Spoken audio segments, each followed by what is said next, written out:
Hi, everybody. Welcome to the Pittsburgh Sports Memories Podcast. I'm Tim Hannon. I'm Steve Wirt.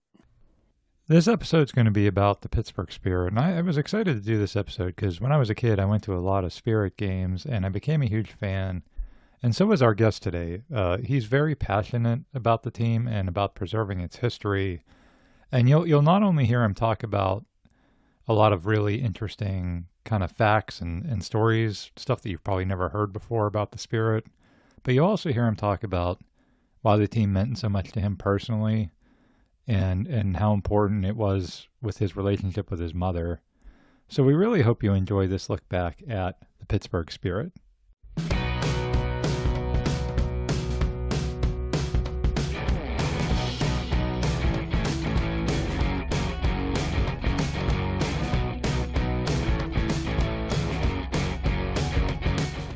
All right. Hi, everybody. We're joined today by Patrick McCarthy. Patrick is a Pittsburgh Spirit historian, and he's also the administrator of the YouTube channel Pittsburgh Spirit Indoor Soccer, in which you can find just an absolute treasure trove of 1980s Pittsburgh nostalgia. Patrick, thank you so much for joining us today. Yes, thank you for having me. We're excited to talk about the Spirit. What can you just kick us off with kind of your history as a fan and then how you got started in becoming the historian and doing this channel on YouTube? Sure. Well, as far as my induction into becoming a fan, I was a young guy. I was 9 years old, young kid playing soccer, and my family had a bump in the road with my father's passing. My mother was all of a sudden, tasked with raising a kid on her own. And, she loved, I was playing soccer, and it just seemed like a natural progression for her to expose me to professional soccer and see how the pros do it. So, we trucked down to the city. And she did her best to get me to games, and from that point, it was just like I was hooked right off the start, and from that point, it just went from there. And then as far as me being an adult and starting the YouTube channel, it was I had all this footage, I had all these games that my mother saved. What she did was, she had all these VHS tapes that she wrapped in brown paper and stored them away. I don't know if the brown paper in her mind somehow preserved them, but when I dove into them, they were all pretty good, no mold or anything like that. And I digitized them, and I just threw one game up on YouTube and just went from there. I mean, it started to grow, and then in 2017, I was the Pittsburgh Riverhounds reached out to me and asked me if I would contribute with a promotion that they were having, where they were doing a tribute to the Spirit, and then that was really the launching pad from there. And I was able to start relationships with former players, coaches, front office staff. And in a nutshell, that was just how things got started. Very cool. Yeah. So you mentioned, being a big soccer kid. Soccer traditionally was not a popular sport here in the United States prior to more recent history. A lot of people always point to that '94 World Cup as being sort of a turning point, but certainly there was a generation of kids that played soccer, and certainly the generations after them started playing soccer. What can you tell us about when this league, the Major Indoor Soccer League, this starts up in the late 1970s, and the Spirit are one of the first teams. What's kind of the landscape for American soccer at that point? Well, at that point, you had an outdoor league with the NASL. Then I think you had a lower tier below that, and it was regional. I mean, you had the New York Cosmos, who were obviously the big team, and they had Pele and Canalia, and several others, Beckenbauer. But then if you wanted to watch a game back then, it was, you didn't have what you have today. You didn't have all the outlets to find footage or anything like that. We had WOR Channel 9 here in Pittsburgh, so if you were lucky enough to see a Cosmos game on tape delay most of the time, you could get exposed to soccer that way. Then again, then the ABC took the NASL, and that was a big TV platform to push soccer. But back then it just didn't, the game itself, the outdoor game, I should say, didn't really, the ratings I don't think were that great. Soccer can be tough to watch, outdoor soccer, especially for the normal guy who doesn't know much about the game. He doesn't want to sit there and watch a million passes back and forth and no scoring, and so it didn't really work. And when the MISL came along, the model was great as far as appealing to the typical American viewer. And the scoring, you had more goals than the outdoor game. It was faster paced. So, in the 70s, it was what it was. Living in Pittsburgh, growing up in Pittsburgh, it was really tough to be exposed to anything other than the Steelers and the Pirates. And as far as media coverage goes, they wouldn't report it. If you turn on WTA evening news and try to catch a soccer highlight, it wasn't happening. Then ESPN came along, and ESPN, looking for anything to any type of content to fill up their slots, they took the NASL and ran with it a little bit more, well, a lot more, I should say. So it was tough being a soccer fan and living here at that point in time in the 70s, So. And describe maybe a little bit more indoor soccer to folks who maybe have never seen it, and how it's different. You have how many players to each side? You have the size of essentially a hockey rink. Like just sort of describe what that looks like. Yeah, so it's pretty much the same. Well, it's the same format as hockey. I mean, you have 6 players, including a goalie. It's the same. They would pull the goalie just like you do in hockey. If you were down a goal and you wanted the man advantage, they played on the hockey surface. They would put carpeting down, or AstroTurf, or they didn't call it AstroTurf at the time, but they would wet the ice and try to get a good bond between the playing surface and the ice. A lot of times the surface would pop up in the corners, and they would have to either the players would either have to adjust it during play, or they would actually stop the play and do what they can to get it to bond to the ice. So what you were doing was essentially watching a hockey game, and it's but it was without the ice and an orange soccer ball, and they pretty much mimicked hockey into a form of soccer. Yeah, so they Americanized it, kind of like you said, for those Correct. of us Americans with shorter attention spans. And were you aware of, is there any kind of, I mean, you certainly had a lot of international players coming to play, not only for the Spirit, but for these other MISL teams. Was there any kind of backlash against, like, hey, this isn't, pure soccer. You're bastardizing this game. Was there any of that kind of sentiment? I guess not, if a lot of players were coming to play. Well, I think if there was, and one player sticks out in my mind. There was a player by the name of Clive Charles, who was an outdoor player. He played for Seattle,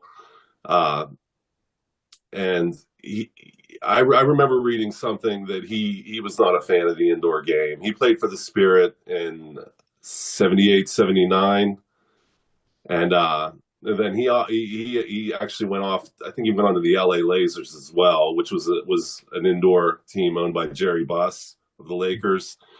He's the one guy that sticks out that I know was vocal about not really being a fan of the indoor game. I'm sure there were players that weren't fans as well, but maybe they weren't as maybe they're a little less hesitant, biting the hand that feeds, because the indoor game was all that they had. The NASL outdoor, it ultimately went, it got pushed aside and was no longer. Then you had the indoor game, and I'm sure that the players, weren't fans of it, but it was all that they had if they wanted to play soccer in America. And it's funny because I remember as a kid going to those games, I thought that's what soccer was. I didn't realize I had never, because like you said, when would you have seen outdoor soccer on TV? And so I remember going to those games thinking like, oh, this is a pretty cool sport. And I remember later seeing real soccer in the World Cup, and I'm like, boy, this is a very different sport than I thought it was. But people did catch on. It starts gaining momentum in Pittsburgh. What do you think the kind of the turning point was for people in Pittsburgh? Because a lot has been made. Anytime anybody brings up the Spirit, people will always note the fact that at their peak they outdrew the Penguins in attendance, and certainly this was pre-Mario Lemieux Penguins, so it wasn't like the Penguins were a big deal, but they were literally outdrawing one of the major sports franchises in Pittsburgh. What do you think the turning point was for people in Pittsburgh to say, hey, let's go check this team out? Well, going back, I've thought about this a lot. I was 9 years old, 10 years old at the time when I was inducted, so it's hard for me to say exactly why, but I have theories. And the Steelers weren't doing so great. I mean, they came off of 4 Super Bowls, obviously, and they were maybe in a time where they were, maybe people weren't, maybe they were looking for something else. And then the Penguins weren't doing, they had a couple years here and there where they would have playoff pushes, and then they would ultimately lose to the Islanders, and it was something different. The Spirit marketing plan was just, I laugh because you couldn't do it today. The hot legs promotions and everything like that, they really pushed sex appeal. They really pushed, it was something different. People started going to the games, buzz got around. You had these guys in shorts running around, and they had these hot legs promotions where they had Mrs. Hot Legs. Yeah. And so and then the games themselves, if you went to a game, it was like going to a rock concert. The lights would go off, then they would have these runways that they would put on the pitch that would light up, and then the players would run out with roses in their hands, and then after the anthem, the lights would come on, the players would hand the roses to the women.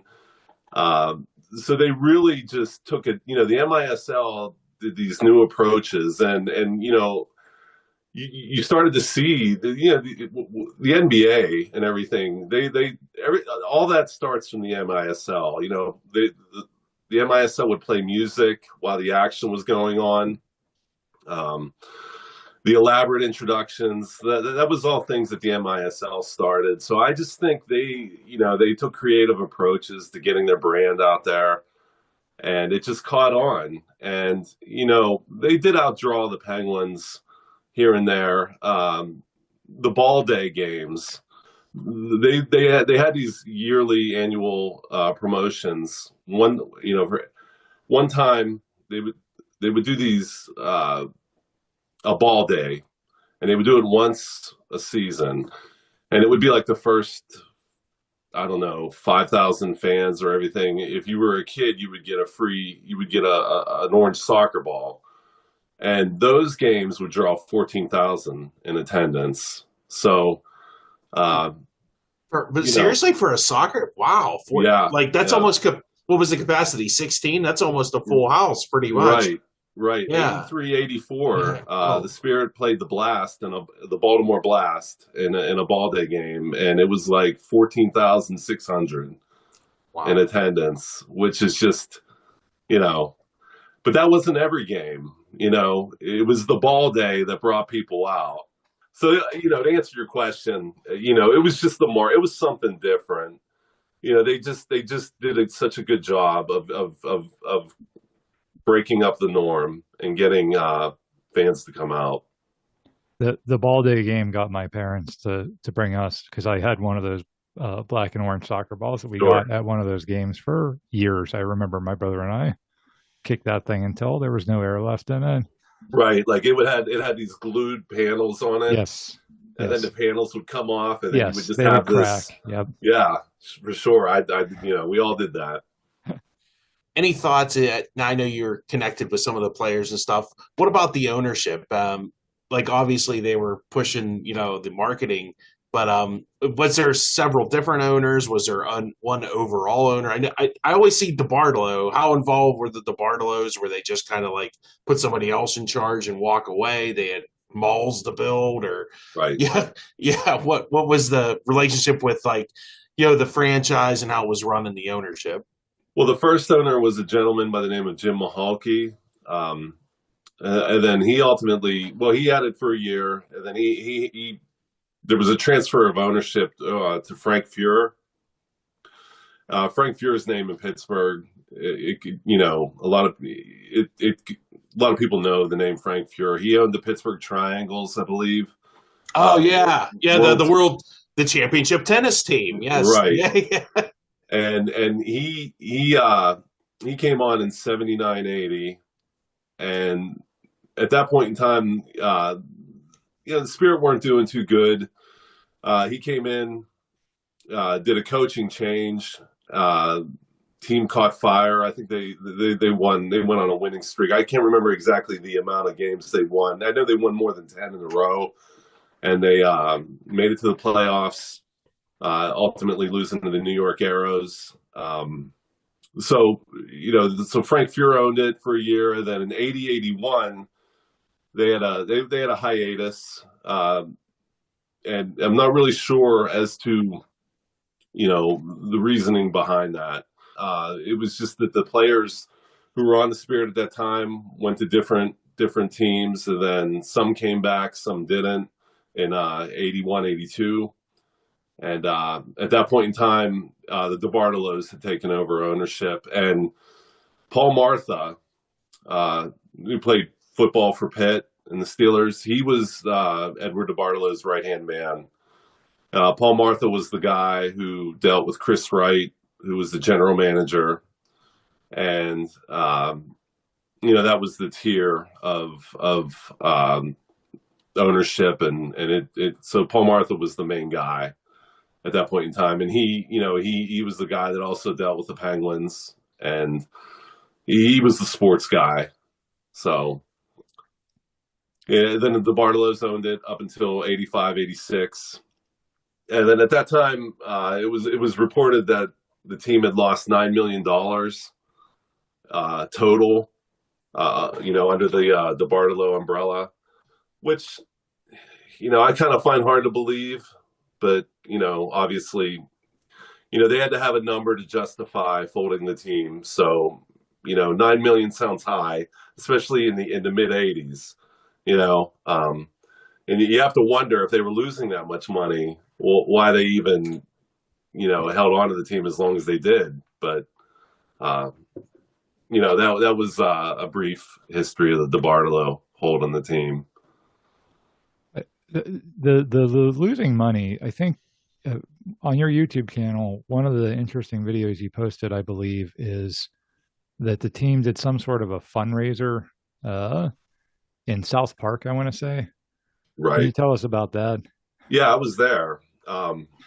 It was down where they had the horses and they have the Oh track yeah, that goes yeah. around and they have that big tower, that building with a clock on it. Yeah, the fairgrounds. Yeah. Okay. They had an outdoor game with the Cleveland Force, and that was a rainy day. My mother and I got there bright and early with a bucket of KFC chicken. We had this plan of going out and watching the Spirit play.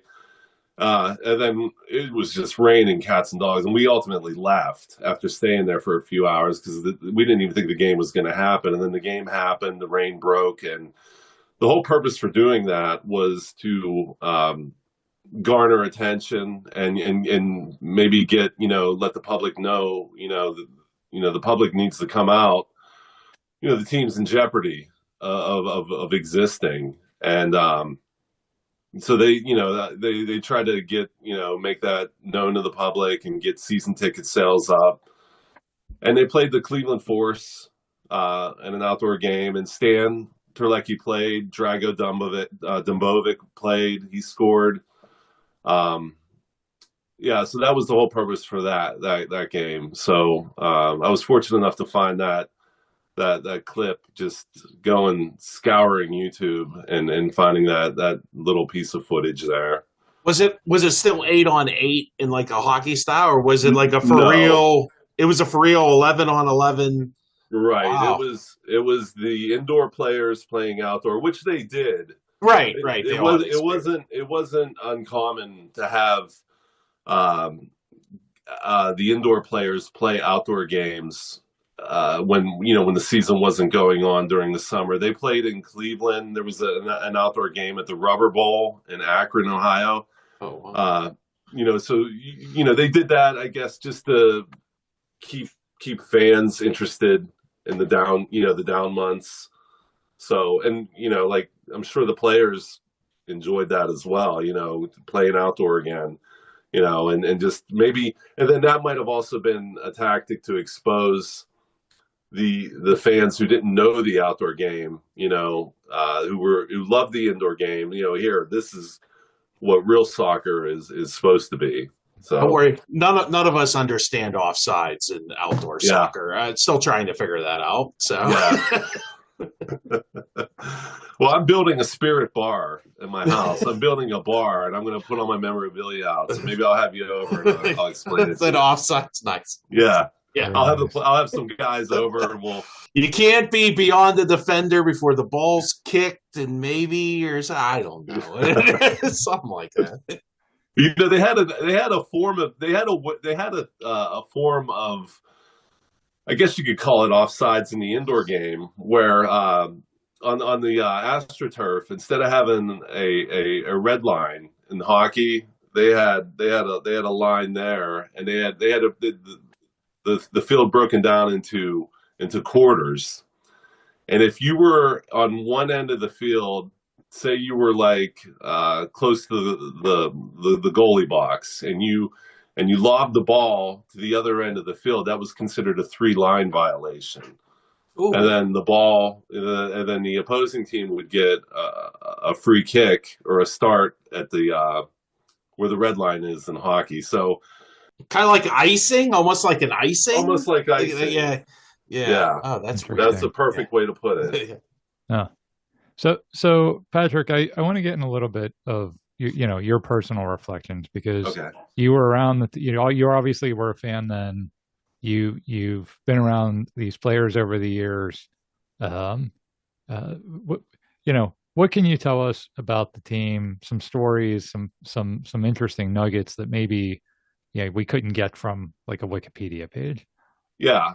Well, stories. I've amassed stories since the 2017 Riverhounds event that I touched on briefly. Just in talking to players. I'm always learning stuff. The only way I can explain it is that it would be like, it's such a thrill for me. It would be like, if you were a fan of the Steelers in the 70s, and, Terry Bradshaw invites you to a party at his house, or if you have a beer with Terry Bradshaw or whoever, Joe Green, and you start to talk about things, and so some stories I could tell, some I can't. You know, as far as personal reflections go, they all revolve around just that time in my life when my mother was trying to do what she could to to expose me to something, and take our mind off the fact that you know my father had died, and it's just something. It was a thing to do, and specific stories. I mean, I can remember going to that ball day that I spoke of. Well, actually, the first game I went to was in 82, 83. It was a ball day game against the Arrows, and I didn't know that they only gave the balls out to a certain amount of kids that came through the turnstiles. And I didn't get a ball because I arrived late. And I can remember sitting there, a little bummed out, but just taking in everything. And then the following year in 83, 84, went back and they played the Baltimore Blast. And, I didn't get a ball again. I'm sitting there, and I'm walking around the igloo. I've seen all these kids carrying these clear bags with these orange soccer balls in. And my mother noticed a kiosk where they had little mailers and postcards, I guess, where you could, rate your experience at the game. She happened to know that one of the postcards was the same color as the voucher that they handed out to kids to get a ball. So my mother, being resourceful like she was, goes over, grabs this postcard, folds it, hands it to me, and says, "Walk up and get a ball." And I went up, and then I got a ball, and then I was happy as could be. So that was just my mother. She just did these. You had to do what you had to do to make things work, and if you had any kind of obstacles in your way, you had to figure out a way to get around it. But and she always, looking back, she, when you become an adult, you start to see things clearly, and you wonder, why was she so adamant to go to these games? And then here she was, she was a single mother, and she probably enjoyed watching the guys run around more than I did. And so it's stories like that and memories like that really, it was just a perfect culmination of events that led me to hold on to these memories that I had. And as far as stories go, other than my personal reflections, I honestly don't know where to begin. If I think of something that sticks out. Well, you got to start with Stan. Obviously, Yeah. Stanislaw Andra Terlecki, born in Poland, coming to the United States. And maybe exile from his home country, maybe not. We don't know.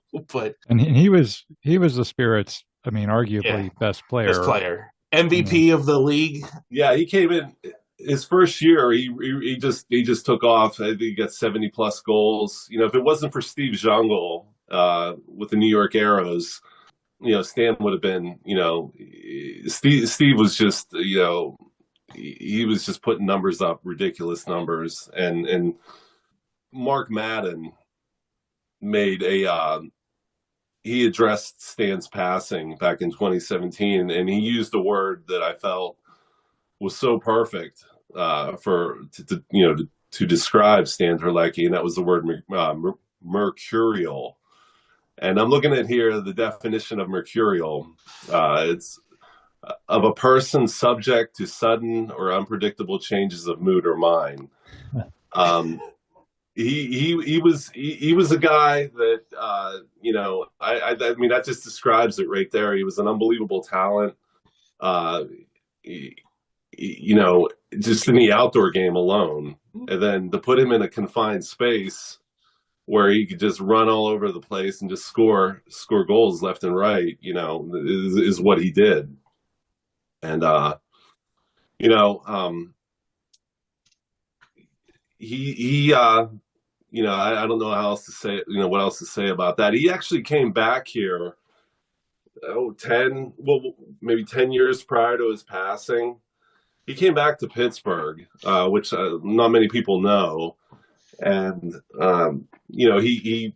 he always had, well, John Kowalski lived here. John Kowalski was the coach of the Spirit. And he was friends with Stan while Stan went back over to Poland. And I think Stan kind of took a tour to kind of make things right with people and players that maybe he rubbed the wrong way during his playing days. Dave McKenzie and him got together at the bottle shop in Bridgeville and ironed things out. And and then he looking back, he probably had some regrets, maybe was how he approached things. But he was a young guy. He was a rebel. He didn't conform to things in Poland, and that's what brought him, to playing, to go from being a first division player in Poland to playing the indoor game here in Pittsburgh. So was he?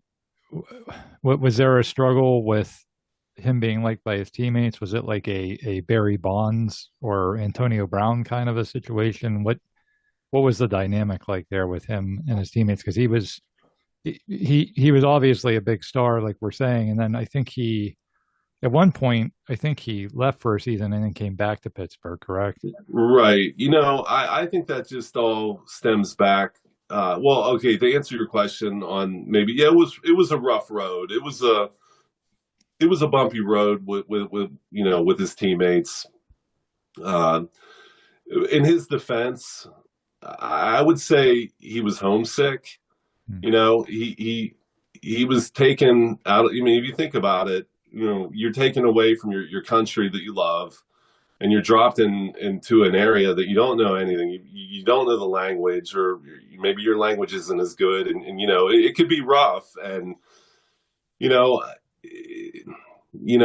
I think we can all relate to that, how difficult that would be. Maybe like a Barry Bonds, but maybe not as bad. Definitely not Antonio Brown. It had to be tough on him. It had to be. And he was here 81, 82. And if you look at pictures of Stan, I've done this. If you look at his team photo, the first year he had this huge smile, ear to ear smile on his face. And then if you look at 82, 83, it's night and day. I mean, his eyebrows are pushed down. He just looks angry. And then 83, 84, he wasn't with the team. He went off and he played with the New York Cosmos, and he played outdoor and indoor because there were competing indoor leagues. There was the MISL that the Spirit played in, and then there was the fledgling NASL, which had the outdoor and the indoor. And so he went in 83, 84, he went to the Cosmos, which was the Cosmos still were on a grand stage. They still, they played exhibition games against Barcelona. They had a transatlantic is the name of it, tournament where Maradona came over here with Barcelona, and it was like a 3 or 4 team tournament that took place in Giant Stadium. So Stan was able to participate in that. So it was good for him to do that. Obviously, it got him, more exposure, and he, got back to the outdoor game. And in the 83, 84 season, oddly enough, you can make an argument that was maybe the best team that the Spirit had. And Stan wasn't a part of it. And the only, you hate to say that they played more like a team with a team concept, but they did, and the numbers prove it. And then he came back in 85, 86, or 84, 85, and 85 and 86 before the team folded. Yeah, that's interesting that losing your best player would lead to your best season. But like you said, maybe they needed that to just the team chemistry was just better without relying on one guy. What that 83-84 season, what happens to them? Because they lose in I actually remember this because it was one of my first like disappointments as a sports fan. They lose to Cleveland in the first round of the playoffs. Um, and that was, I believe, an upset at the time because they were the higher seed and they had a really good season. Can you tell us kind of about that season and what happened, and was that a big letdown? Yeah, it was. It was definitely a big letdown. They finished ahead of Cleveland, and they had the playoff was best of five. So the first two games were in Pittsburgh, and then the last three, or no, I think it was 2-2-1. Anyway, the way it played out was so they lose the opener, and then they come back, and then they win the second game in Pittsburgh, and it was 1-1, and then we went off to Cleveland, and they didn't broadcast the first two games in Pittsburgh on TV. They wanted fans to come out. That's the only explanation I can make for that. But they broadcasted the final two in Cleveland because Cleveland ultimately won the last two, and then took the series 3-1. But it was a big letdown. It was. There was I don't know if you saw in even one of my video clips here where it ended in a brawl, in a full out brawl at the end of game 5. See, I'm doing the numbers here. Game 4, right? Yeah. So the team had high hopes. Cleveland, I think, lost to Baltimore the following series, and I think we would have fared well against Baltimore in that particular season. So it was a letdown for sure. What were the penalties like in this? Was it just like regular soccer where they do like a penalty kick, or real similar to hockey? I mean, you had a penalty box, so it was like you get a man advantage, right? Okay. Right, yeah, and it was just real similar to hockey. So if you would have the occasional penalty kick, which was more than likely going to go in because the box was a lot more smaller, and those guys would just tee off, and so you had the occasional penalty kick, but it wasn't like it wasn't like a shootout goal in hockey where you had a running start. The ball was placed at the top of the key, top of the box, and then players would get a running start. So it was real similar to hockey. So yeah, like 84 is kind of their big, their run, and then like you said, the next two seasons aren't as good, and then they start running into reported financial trouble. Like you said, it curious what that really looked like in terms of the Barlows and maybe just winning out. How long did the MISL last after the Spirit were gone? And did the MISL, were they ever as popular again as they were at this time?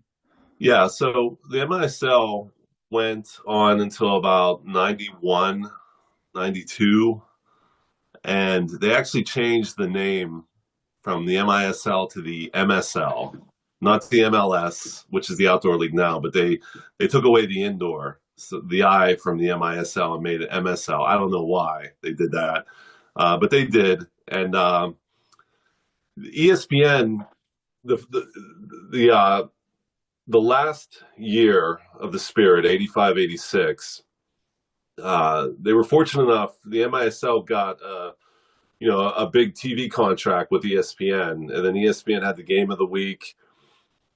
And after the Spirit folded, that continued for a couple years, and for whatever reason, ESPN stopped doing the games. You would find Prime Network would have the playoffs or the championship series alone. So, the league itself, maybe the DeBartolos saw what was coming down the pike. I mean, maybe. I mean, I don't know. The league itself didn't do that great, in my opinion. I mean, obviously, I didn't have direct exposure to it because we didn't have a team. But it went. They brought back Earl Foreman, who was one of the founders of the MISL back in the '70s, in an effort to maybe get back and right the ship. And it ultimately went until I want to say '92. Now that I'm thinking about it, and then it folded, and then the CISL came along, which was the Continental Indoor Soccer League, and that went on into the late '90s. And since then, you've had reincarnations of the indoor league. You actually have, I don't know if you guys know this or not, but you actually have an indoor league now. I mean, called the MASL. And some of those old teams, the branding, is still alive in the new league with the Baltimore Blast and the Kansas City Comets style sidekicks, in an effort to try to maybe latch on to those years in the '80s that were probably the peak years. So I remember the Pittsburgh Stingers. Was that the CISL? that was the CISL. Yeah. That went on for 2 years, and you had a lot of Spirit connections with that team as well. Yeah. I think that the Spirit and kind of I know I've talked this on some of our other podcasts where we talked about teams that went away. Like there was that period from the late '70s to the mid '80s where there was this hole, and I think people realized that Pittsburgh could support a third professional team, and it was kind of like a scramble to who was going to be that.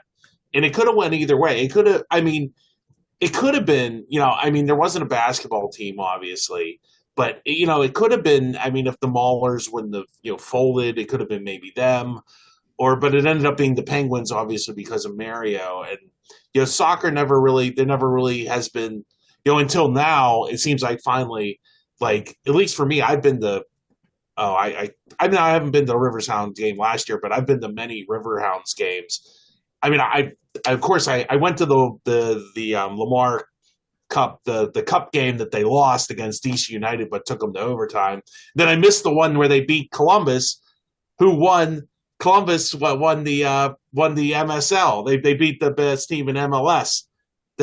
So I mean, I think it's kind of laid the seeds for soccer, but now we kind of have we have the Pirates, the Penguins, and the Steelers are the three big ones, and now you kind of have the minor jockeying the other teams that they'll jock it. They've tried minor league basketball and and all these other leagues, and just maybe there was just that was that short period of time where somebody could have jumped in and got into that third spot, and it just wasn't meant to be for indoor soccer, unfortunately, because certainly I never went to any of the indoor soccer games, but it certainly sounds like a lot of fun, like very reminiscent of minor league events, just a lot of stuff like that. Yeah.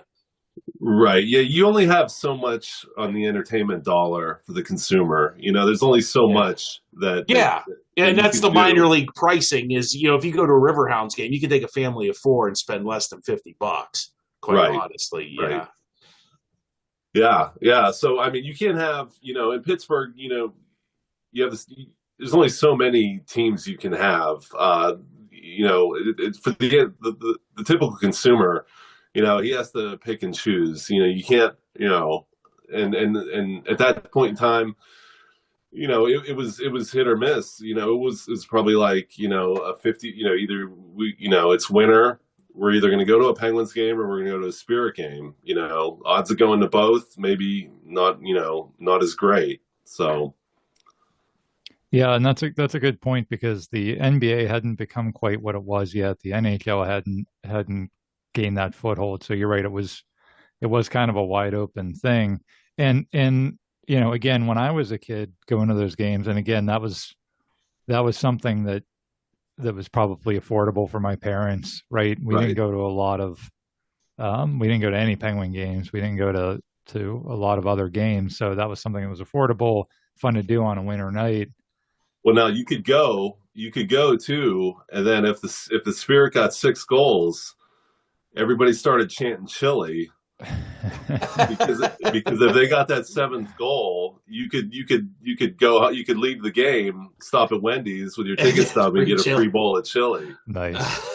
And Very that nice. promotion was a Penguin thing too. I remember. Yeah. I remember that. Yeah. But the odds of it happening for a Penguin game were a lot slimmer than a soccer game, Right. So- Especially an indoor soccer game. Yeah.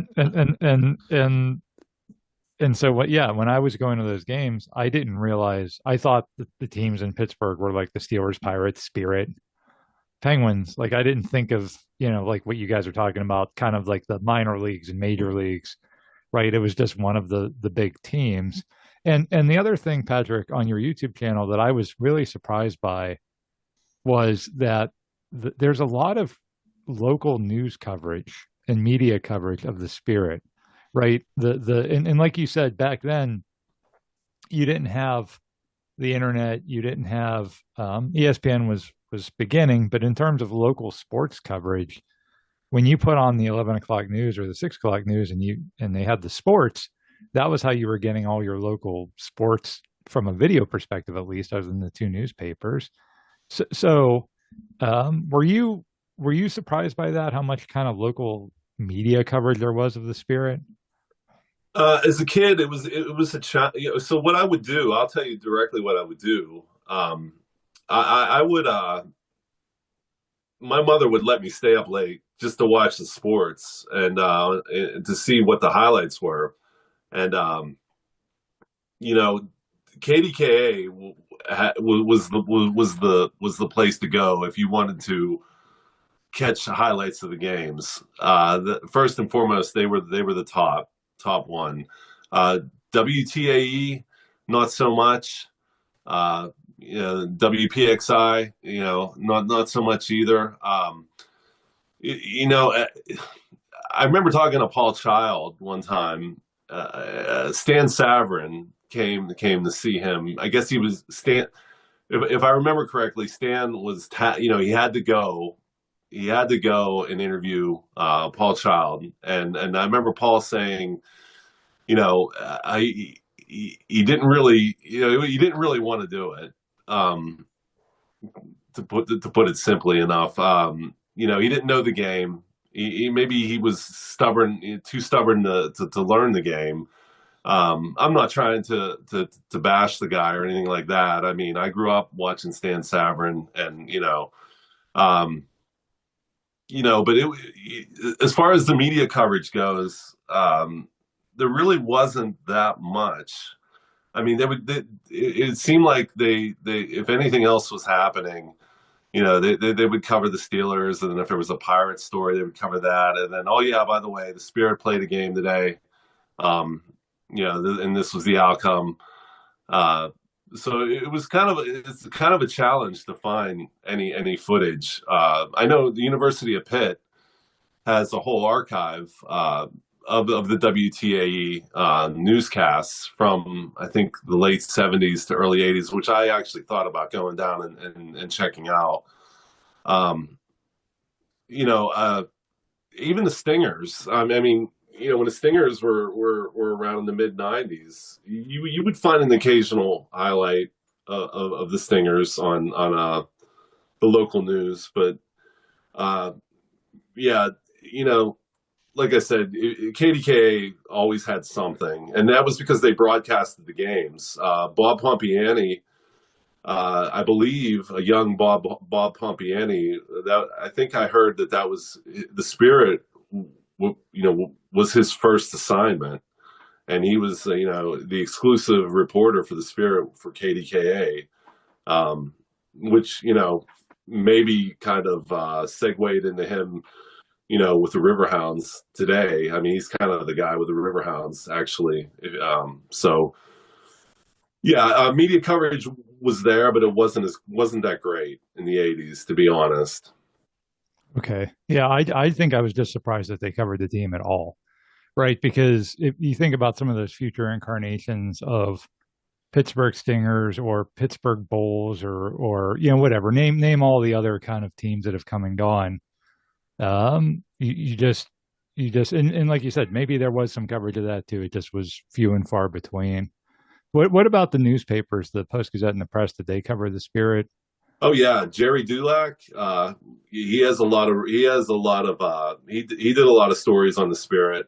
Uh, I scour the archives. I see stories written about Spirit results, and then if you look there, Sharon Eberson.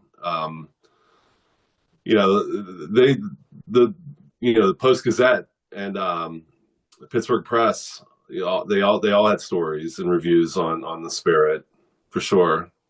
So, you talked about your personal memories. I think that's what a lot of people hopefully have of this team, right? And that's what I have. I just remember going as a kid, and again, like at that time, you're not thinking about is the team solvent or any of that kind of stuff. You're just enjoying yourself and you're rooting for this team. What do you hope is kind of the legacy for the Spirit? How do you hope people remember this team? Well, my primary objective is just to make sure that people just remember the Spirit, that they existed. We're all getting older. There's been generations that have come, that have come since the Spirit played their last game in 1986. It's not uncommon for you could go to a bar or Permane Brothers and sit down next to a guy who's maybe 40 years old or a little bit older, and you could bring up the Spirit, and they'll remember it. They'll have a story. They'll say, "Oh, I remember this and I remember that," but there's going to be a time where maybe people will have no idea, or like I it's more of a self-serving thing for me, because it gives me such pleasure just watching highlights and watching games. So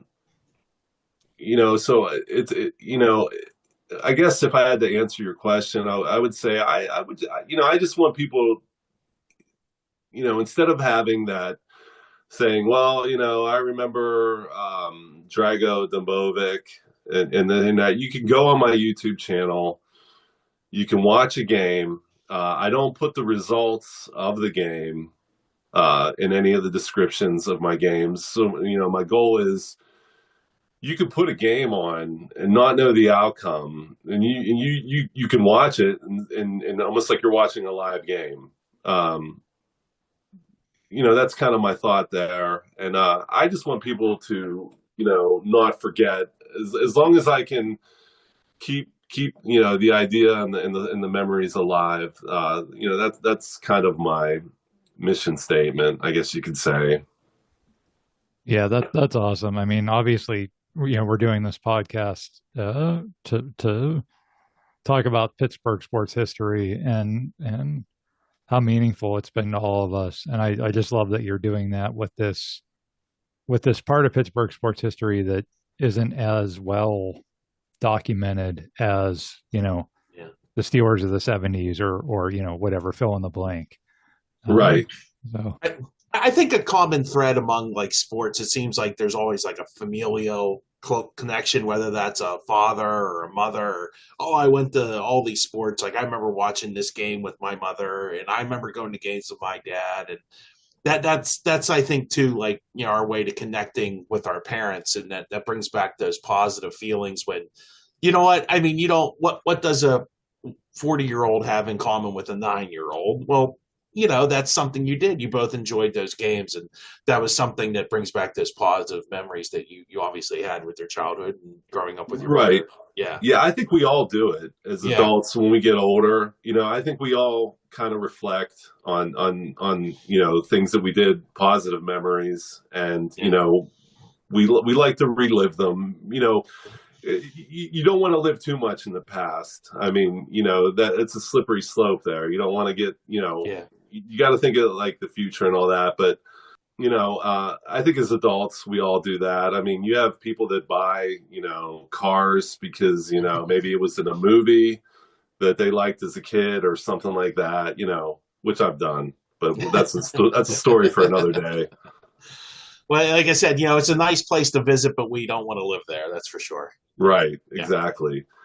Patrick, thank you so much for sharing your memories of this team. Thank you so much for maintaining this historical record.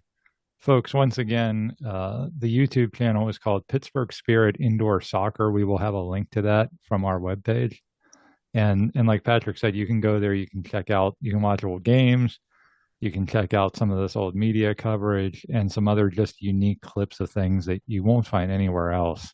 Once again, a very unique time in Pittsburgh history, and Patrick's done a great job chronicling that so that we have those memories for all time. Patrick, thank you. Oh, I appreciate it. Yeah, I never let a moment pass where I can relive anything that has to do with the Pittsburgh Spirit. I mean, honestly, there's times where I talk to former players, and I can tell that they probably don't even want to talk about it. But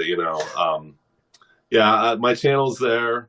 I respond to everything. I let all. I never let any feedback go unresponded to. So. It's there, and I'm always looking for any type of media footage. If there are VHS tapes out there that anybody has that are maybe sitting in an attic or somewhere, and you think you have some Spirit footage, it doesn't matter. I mean, I'm always looking. I'll do whatever I can to get it from you. If I have to send you a FedEx prepaid shipping label, I'll do that. So I'm going to keep doing this. I'm going to be here, and whenever I get anything to add to the YouTube channel or anything like that. So, I'm never going to stop. So, but I appreciate you guys taking the time and including me on your platform. It's been a pleasure. Same on this side. Thank you. Yeah. Thank you, Patrick. Thank you. Thanks everybody for listening. Thank you so much for supporting our little show here. Please check us out on Facebook or on Twitter. We actually now have an option where you can text the show. That's in the show notes. And we'll catch you next time.